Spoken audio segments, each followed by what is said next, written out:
5 years ago, the BWL road trip began with a trip to QuakeCon. Now that we're nearing the 5th anniversary, it's time to take a brief look back.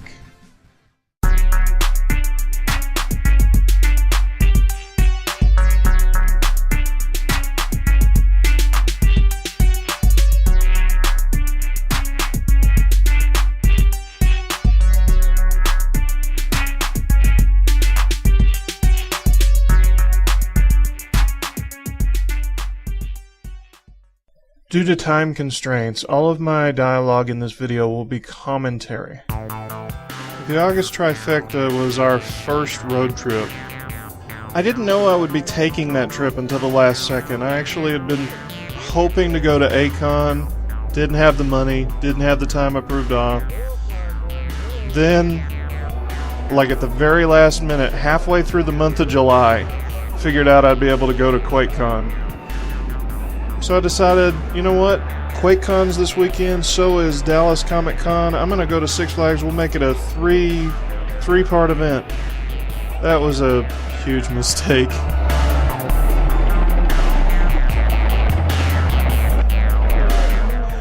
I was somewhat disappointed in the Dallas ComicCon. It just wasn't what I expected. I was shocked. The Richardson Civic Center is just so much smaller. Got a lot of good stuff though, as opposed to what I got at QuakeCon. Yeah. But really, truthfully, QuakeCon should have been my focus from the beginning. Since it wasn't, I ended up spending most of my first day in the first come first serve line. I gave up on it at about 5 o'clock in the afternoon. And I found out from some of the people I'd been standing next to... Hello, Equinox visual people. I didn't ever actually notice that until editing. I found out from some of the people I'd been standing in line next to that they came out to make an announcement at something like 8 o'clock that night, and the announcement was that the line might start moving around midnight. First come, first serve line is not really a good way to experience QuakeCon. I mean, even back then, and it's only gotten worse. Honestly, if you can pre-register, that's your best bet. With that said, if you can't get in like I couldn't that day, a general admission does get you quite a bit. I mean, honestly, there's a lot to see and do outside of the BYOC. There's a lot of gaming opportunities too. I remember 2009, sort of the big demo for the convention was Wolfenstein. They had that all over the place. I like the layout of the Gaylord Texan. The way they had this set up, basically the BYOC and the vendor area were in one gigantic room, with the tournament area was kind of stuck in a back corner. Remember, this is a fairly interesting demonstration. They kept talking about how this was the first time they've ever done liquid cooling with this chip, and so on and so forth. I just thought it was neat to watch, you know. Just a little bit. So what we're going to do is we're going to ease into it. We'll apply liquid nitrogen.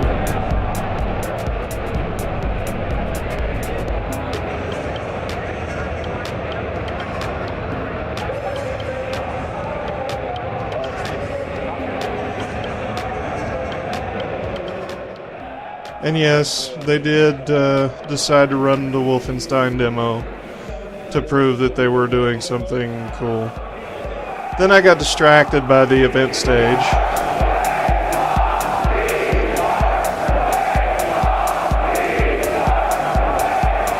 It's one of many quick draw events. I didn't even know what that was. Really, I thought I had really studied and prepared for what QuakeCon was. I had no clue.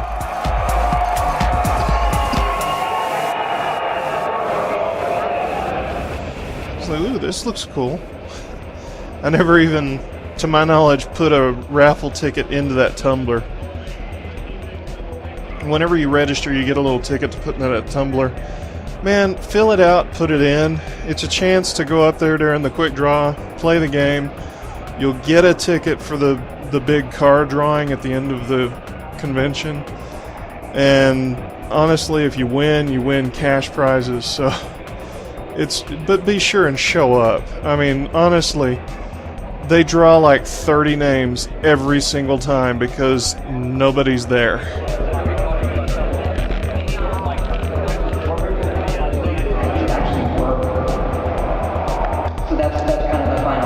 That was an interesting panel. It was just talking about Bethesda's designs in Fallout 3.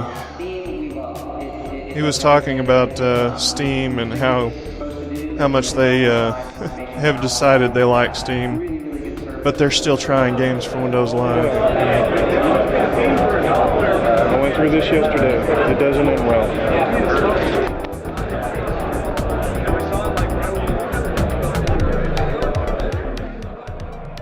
I remember I called this the NVIDIA Show Us You're an Idiot competition. I still don't really know what it was. I have in mind that whenever I looked at the schedule, it was an NVIDIA panel, but, you know, I don't really know. I just remember people doing weird stuff.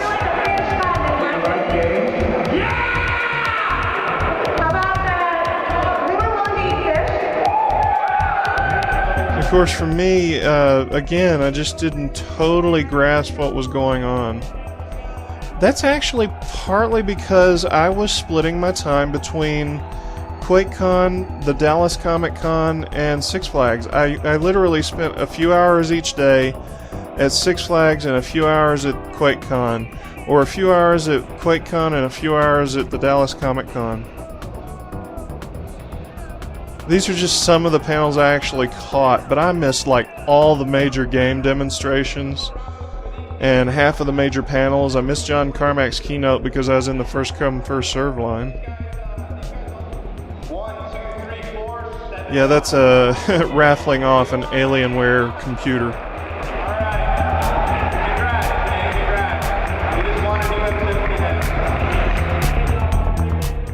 The tournament finals I liked at QuakeCon 2009. The room wasn't that great. Those big pillars sort of got in the way, but the food was good. There was like chili dogs and nachos and that sort of thing, and they had beer. They had actual beer tap in the back. They had, I forget how much that cost. They had like tea and things like that for free. I split my time between there and the BYOC until this happened. The entire BYOC just lost power. I mean, BYOC. I sometimes get things a little mixed up. Yeah, I was just sitting there and suddenly the lights went out. My computer disconnected, but because it was a laptop, it stayed on. Everybody else crashed. And it's like the network never came back up. So, pretty much ended the trip for me. Despite any little irritations along the way, the first BWL road trip has been a lot I of sound so tired. And I've learned a few things about attending these conventions. See, I tried to update every night. And that last night, I was up until 4:30 in the morning. Maybe 5:30. Not a good way to experience a convention.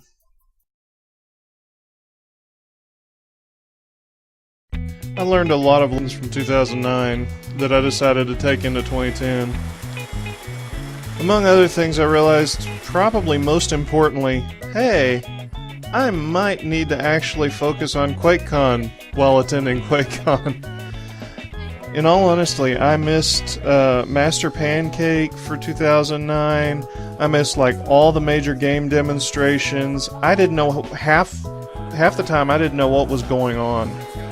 So I decided in 2010 to focus on QuakeCon. I managed to make it to the early drop-off. I pre-registered, and I went in on for Wednesday night drop-off. Was really happy with that decision. Got to see John Carmack's keynote.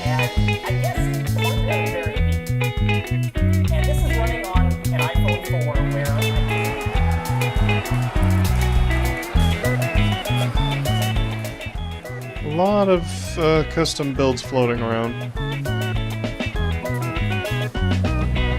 Yep, 2 cars that year.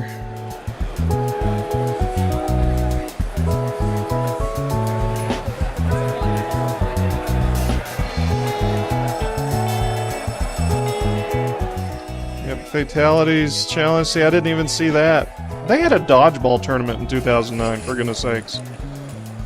Yeah, that was Fatality versus a kid named Bean.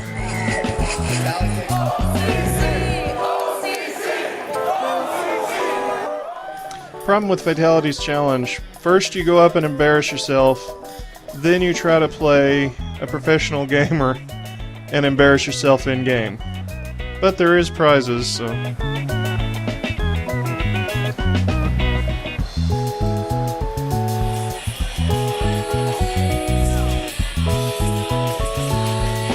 This year was my first year at the Anatole. In 2009, the Gaylord Texan was a last-minute replacement hotel because of some form of double booking. I had to include this clip just because it was the Let There Be Sound panel. Could not hear a word they were saying.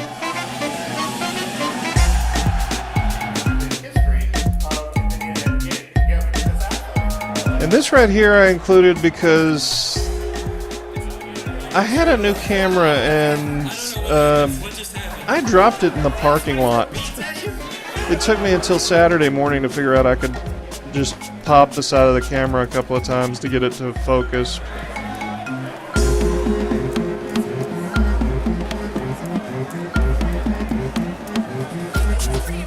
A minute to win it.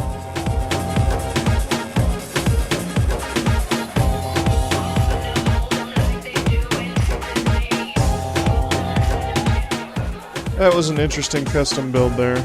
Working mini bike.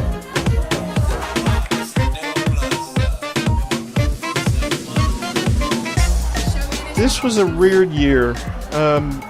You see everybody running there, that's for the Balls chugging sign up. Balls wasn't there. They donated a bunch of product, but they weren't actually in there because they were in the middle of restructuring. 2010 was the year that the Anatole was being remodeled. 2010 was also the year that the network was so bad that half the people trying to use it couldn't game. And 2010 was the year that they eliminated a certain very popular file share / chat program. Completely banned it. So there was a lot of angry people in 2010.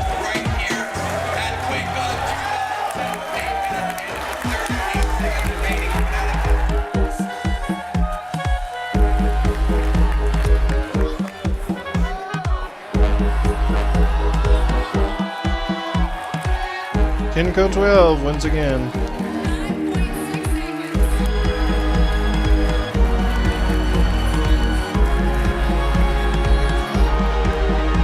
Another fatality challenge. They're supposed to be fist pumping.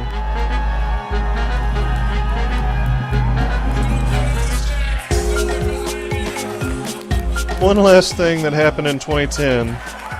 One of the most memorable moments in QuakeCon history.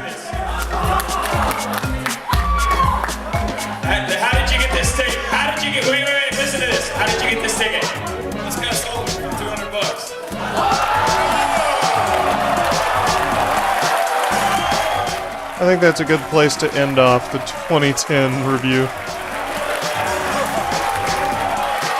told you guys earlier, selling those tickets for less than $100, less than $1,100. You didn't understand maths.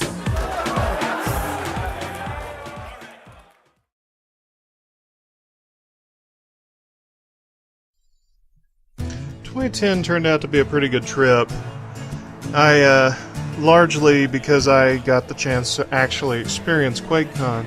but I felt there was room for improvement, so I tried to do things a little differently in 2011. Tried to stay closer, tried to make it the longest trip I had taken yet, stay a full week. That all backfired on me because the hotel I was staying at decided to give me the runaround and try to charge me a deposit that dried up pretty much everything I had to spend for the first half of the trip.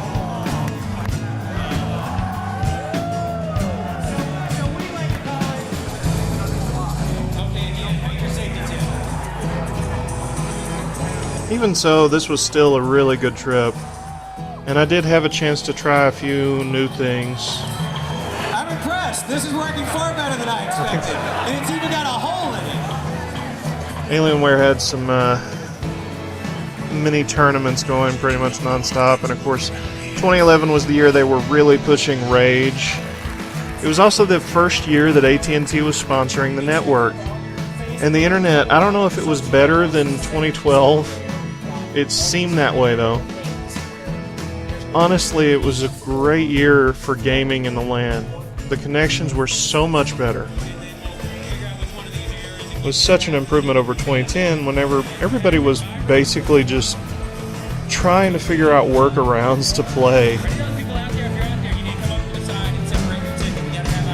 2011 is also the year that I actually was drawn for the Quick Drive. Instead of the Quick Draw, they were doing a promotion for Rage called the Quick Drive. They picked 4 players to go up and play Rage's multiplayer. It was a big deal because it was the first time anybody had seen Rage's multiplayer. I'll admit it was fun, but I had enough of a learning curve because they wanted me to use an Xbox controller, and I don't use Xbox controllers typically. It took me a while, and I really did embarrass myself for a little bit. Among other things, I got stuck on a guardrail. Had to self-destruct.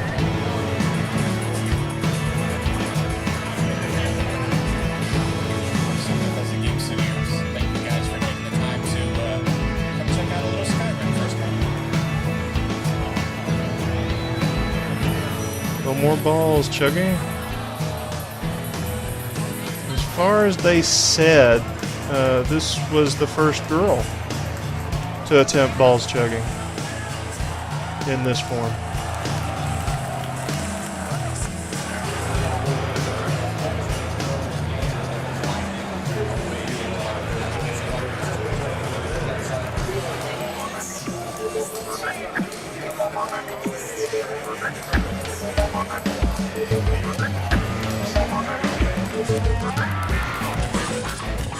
Another fatality challenge.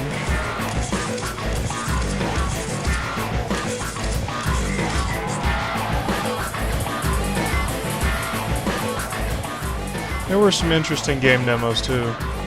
Like this one was the Prey 2 demo. I think they also did Skyrim during the course of this year.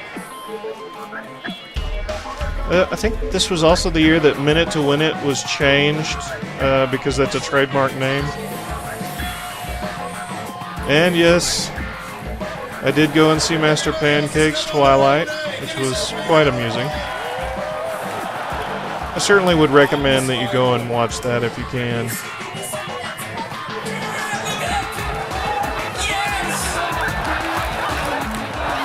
Just be aware that this guy tends to take all his clothes off.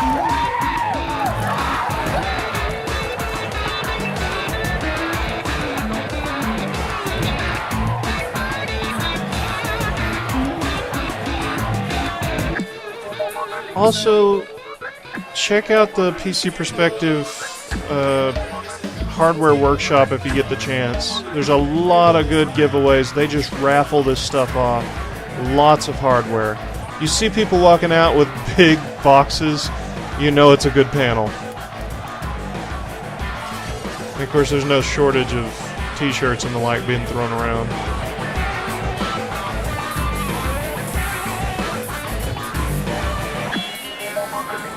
There's a little bit of the rage.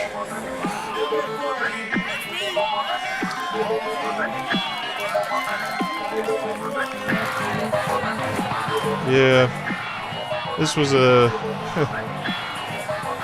the finals yet again. They had to chug 2 cans of cherry balls. It's a wonder they didn't have people just vomiting nonstop.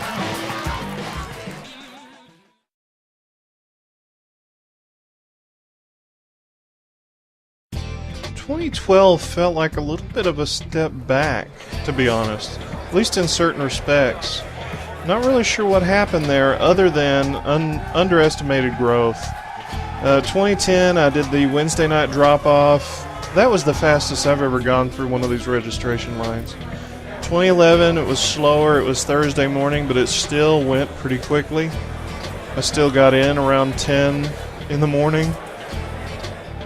2012 wasn't that bad in terms of drop-off. I had QDQ for the first time. It was quite a nice experience.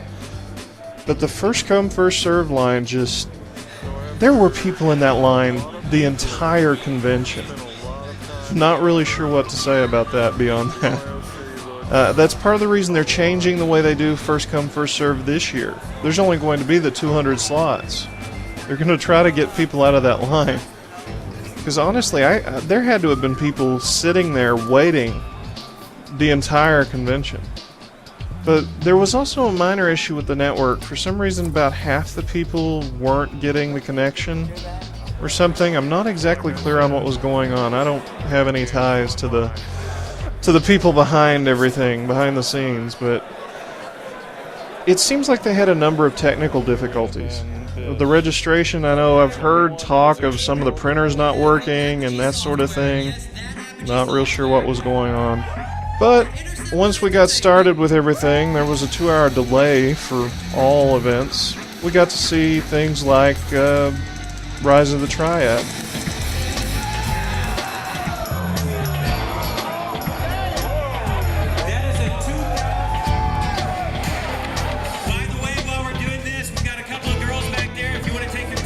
I noticed people were a little more comfortable with the camera this year too. Seems like.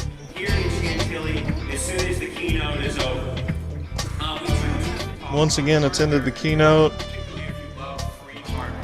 and that in particular made it into the original show just because I really appreciate that. John Carmack got up there and apologized for what happened with Rage's launch, how badly it launched on the PC. That to me is just an absolutely outstanding public relations, decision. I really appreciate whenever somebody steps up and takes responsibility for a mistake. That's really a great deal of class and a great deal of character. 2012 also had first appearance of a few other companies, including Valve Software. I really enjoyed sitting in on some of those panels. Got to hear a bit about the Steam Workshop and that sort of thing. And of course, my QDQ pass got me great position for Master Pancake, watching Back to the Future.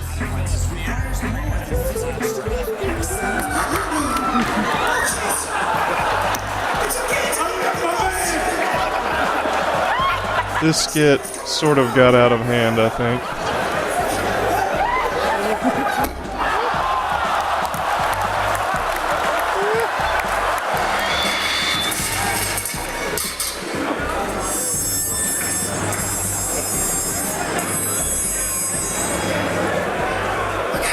Here we go!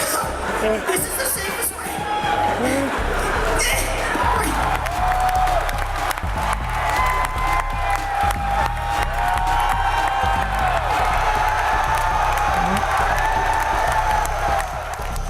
Back to the balls chugging.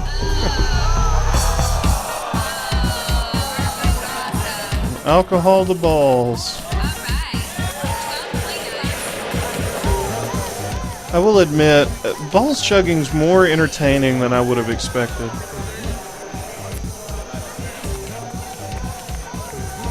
There's a pretty good view of what the PC Perspective workshop looks like.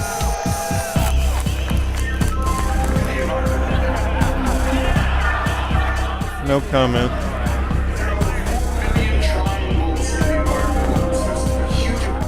Love that mouse. Using it all over the place now. It's like a $70 mouse. Let's talk a little bit about what I've learned in the last 4 years. Well, first of all, pre-plan as much as you possibly can. The sooner you can get your plans in order, the better. Pre-registering is almost a must now. It's about the only way you're going to get a seat in the BYOC, unless you're just really lucky and get there early on like Wednesday. Dedicate your time to QuakeCon. Don't try to go other places. If you're going to go somewhere like Six Flags, go there before or after the event. Stick with QuakeCon while you're there. There's no reason to leave. Simply too much going on. Don't tie yourself down to the BYOC. Go wherever you need to go. Go do all the panels. Do whatever you feel like doing, because there's a lot. And if for some reason you can't get in the BYOC, take the general admission and enjoy yourself. Bring extra money for food, snacks, that sort of thing. Now that they've got food trucks, there's plenty of opportunities to get something extra without spending hotel and restaurant prices.